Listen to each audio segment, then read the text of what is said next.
I was at rock bottom after my wife left me. It was a sweet woman with dimples who rescued me when I was questioning my own purpose in life. At that time, I never imagined our relationship would turn out this way. My name's Logan. After graduating from college, I landed a job in a top-tier company. Typically, after the training period for new employees, they'd be assigned to a branch office near the headquarters. But I was assigned directly to the headquarters. The job was rigorous, only good results were acceptable. It was demanding from the beginning. Determined not to fall behind my seniors, I strived hard and rapidly improved my skills. I graduated from a prestigious university, always loved studying, and aimed for the top. Perhaps it was sheer luck that brought me this far. However, these two qualifications seemed to naturally boost my image. I'm fairly tall, but I'd say I have a pretty average appearance. Fashion isn't exactly my strong suit. Still, thanks to my credentials, I often got approached by women.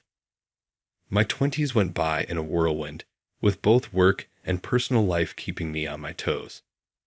After working at the company for several years, I, at the age of 30, professionally might not have any official title yet, but I felt I was on the brink of becoming a supervisor.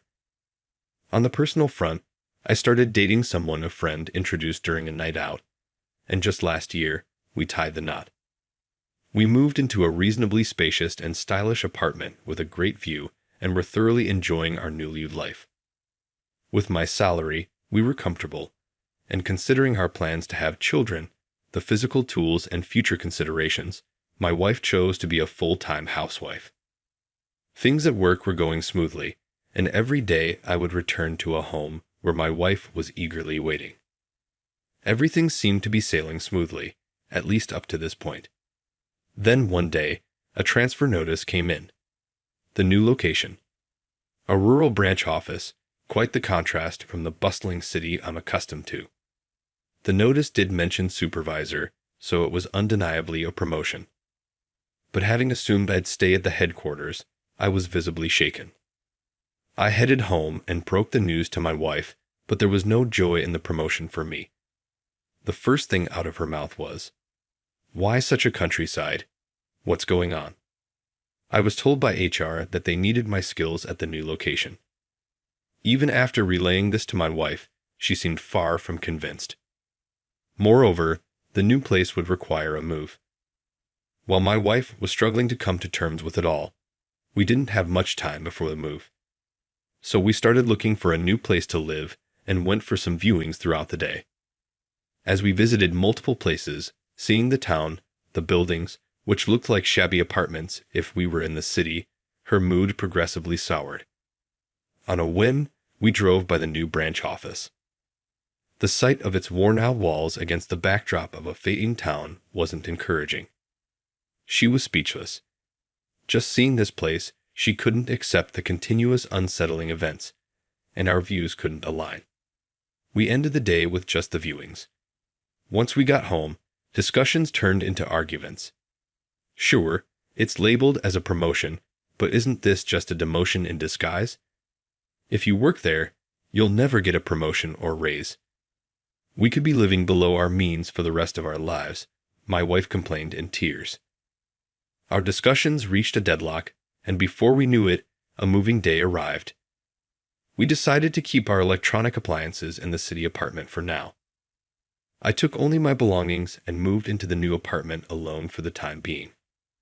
The plan was for my wife to visit during weekends to see how things played out. However, after several weeks, she still hadn't made peace with the situation, saying, "I can't live here. I can't have the life I want with a husband working in a branch office with a dubious chance at a raise. I don't want it." After being told that by my wife, we ended up divorcing. I guess it's inevitable. Time for a fresh start and to focus on my job. That was my mindset.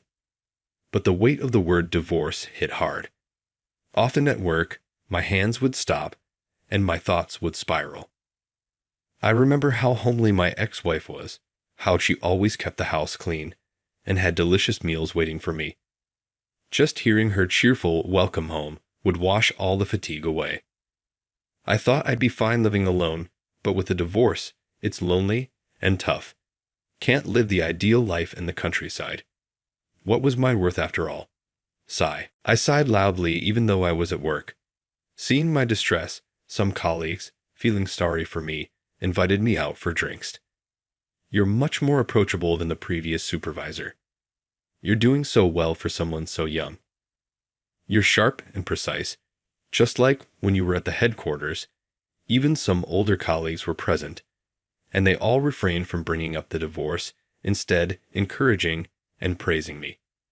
With that warmth, I was re-energized. Time has a way of healing things. After a while, I became accustomed to my new life and dedicated myself to the responsibilities at hand. Around that time, our branch was scheduled for an occasional inspection. Logan, long time no see. I'll be here for the week, so let's work well together.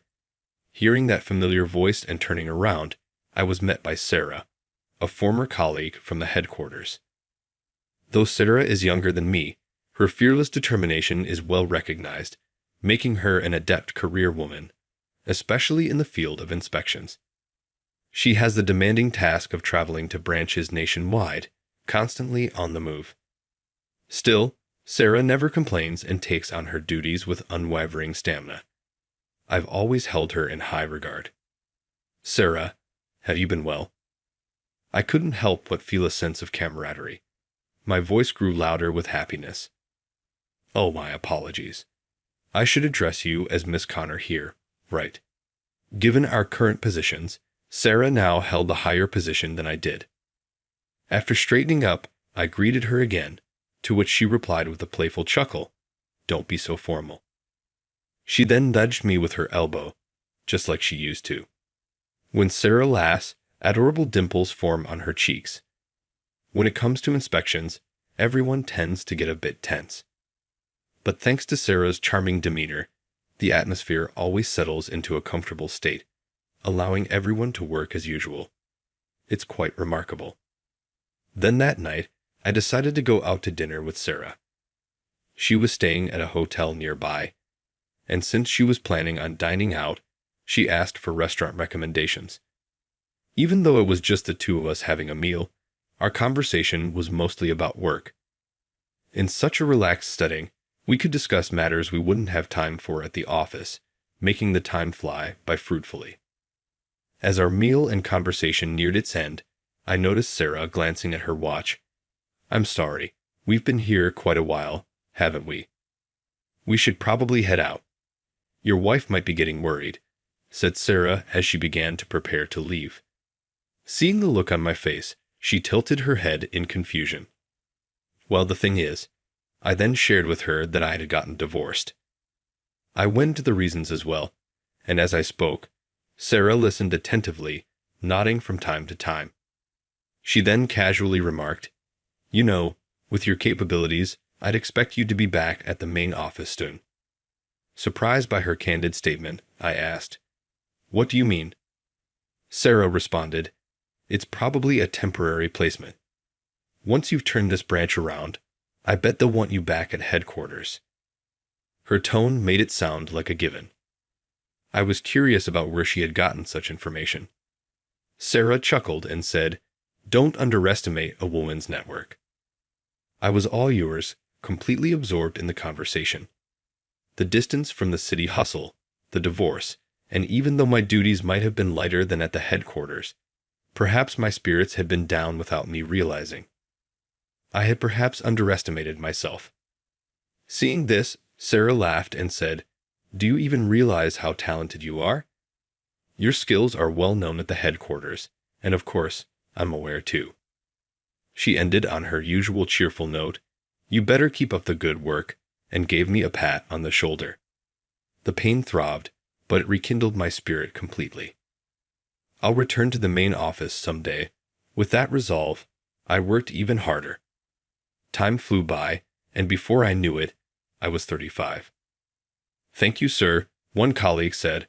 "I'll miss you. I hope to be just like you someday." I received a large bouquet and shook hands with everyone in my department. I worked exceptionally hard as a supervisor, leading our team to great success. I also mentored my successor, who then moved up to a managerial position in recognition of my accomplishments. I have now returned to work at the headquarters, even though I was returning to the same department as before. I got promotion. I'd be joining as a department head. The bustling city atmosphere felt familiar, while the air quality was so-so. I've always loved the vibrant energy of the city. I took a few days off to handle my move and settle down before officially starting at the main office. My colleagues at the headquarters, knowing it would be hard to coordinate once I got busy, decided to throw me a welcome back party during this break. They booked the city's finest upscale restaurant for the celebration, combining 2 private rooms just behind the counter seats. Seeing all those familiar faces and sharing the joy of working together again naturally brought smiles and lively conversations. Just as I thought the day would end on a high note, something unexpected happened. When I looked towards the counter to place an additional order, a customer walking in caught my eye. Looking closer, I realized it was my ex-wife, and she wasn't alone. She was with a man. Our eyes met, and she looked as startled as I felt, freezing in place. The man noticed and asked my ex-wife, "Who's that?" Snapping back to reality, she gave her. I smiled and replied with a sigh, "Oh, that's my ex-husband." The man then said, "Oh, that guy," and looked at me with a wry smile. There wasn't much left to say. She seemed to feel the same, promptly turning her back to me, and both of them took seats at the counter. I didn't let it bother me and continued chatting with my colleagues. However, on my way back from the restroom, my ex-wife called out to me. "Why are you here?" she asked with a cold tone in her voice. "I came back," I replied in the same tone. She laughed dismissively and remarked, "After being demoted, you sure had the guts to come back. You probably screwed up again, didn't you?" Giving me a pitiful look, the man sitting beside her seemed to be asking her about me graduating from a prestigious college and then getting demoted makes no sense, he sneered. Irritated by their comments, I said, "Well then, ready to leave." However, my ex-wife quickly pulled the man close to her and gloated, "He's quite impressive, isn't he?" Without me asking, she began to brag about how he works for a top-tier company, how talented he is, and how his future is so much brighter than mine. Every now and then, she'd throw in a resentful comment about me.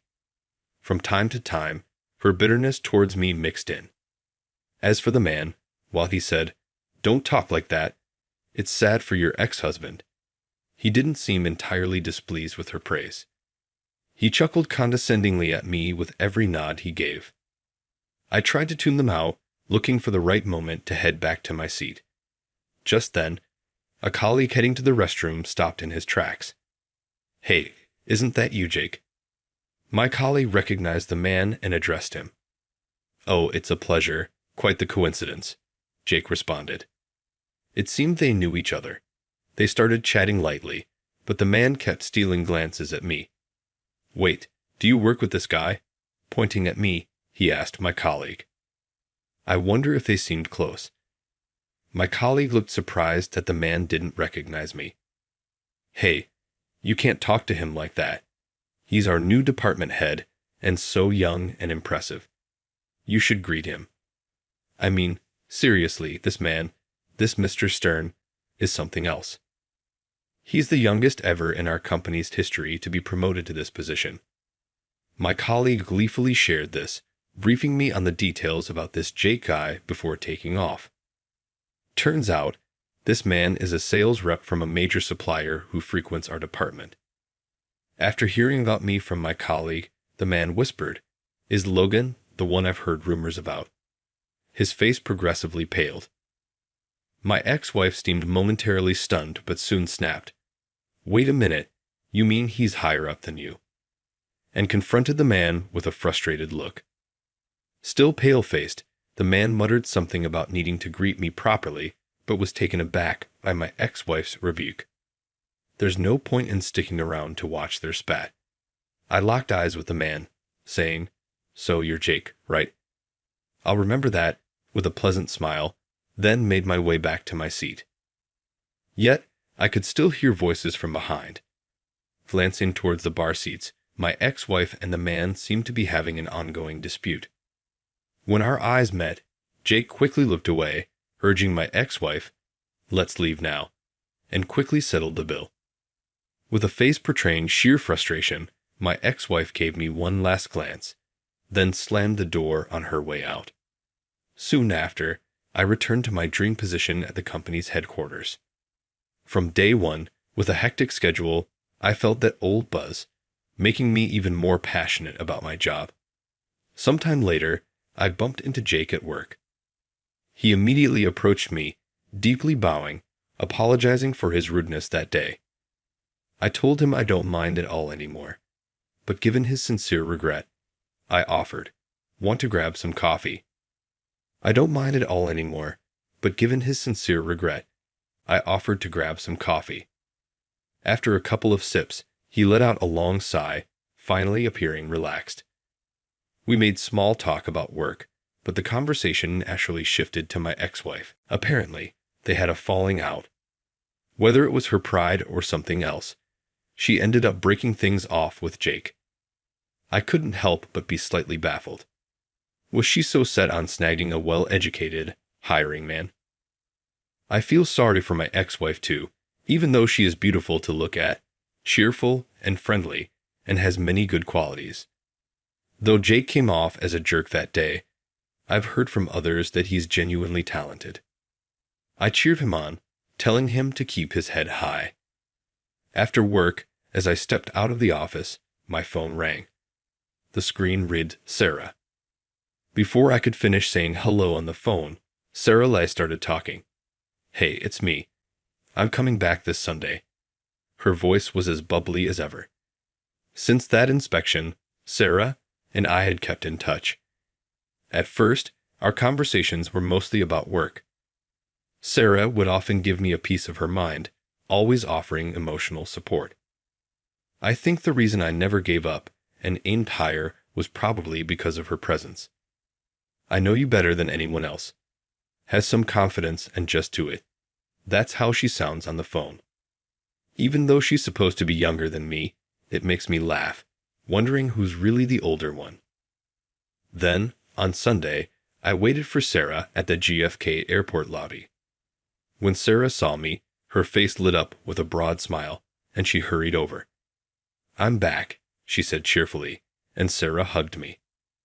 Being embraced in such a public place, I was taken aback and embarrassingly stuttered, "Welcome back." I tentatively put my arm around Sarah's back, not sure how to react in the situation. Then Sarah looked up at me with an expectant expression and said, "Don't you have something else to say?" I could feel everyone's eyes on us.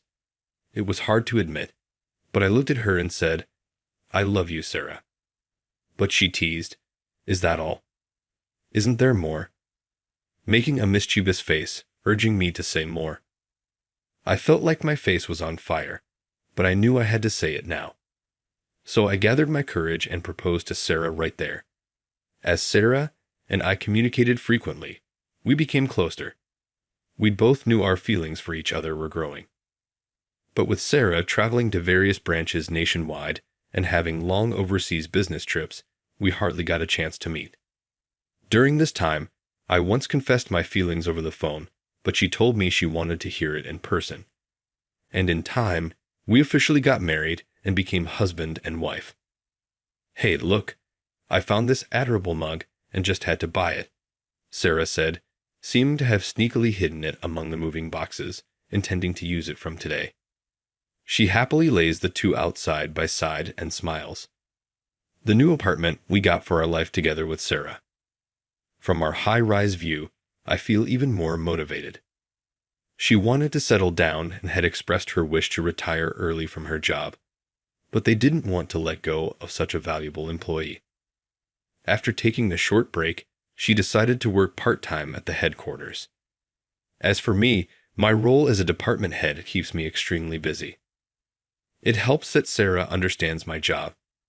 She's good at supporting me and has been a tremendous help. "Come on, put your back into it, and have a great day every day," Sarah playfully smacks my back as I head out. I think she treats me a little rough, but when she does this, the day goes strangely well. I'll be off now. Take care, Sarah, I tell her.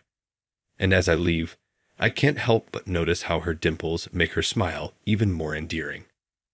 Today, I have to keep working hard to ensure that smile never fades. I can't always rely on her support. This new chapter of our life is bound to be busy, but I remind myself never to take my wife for granted.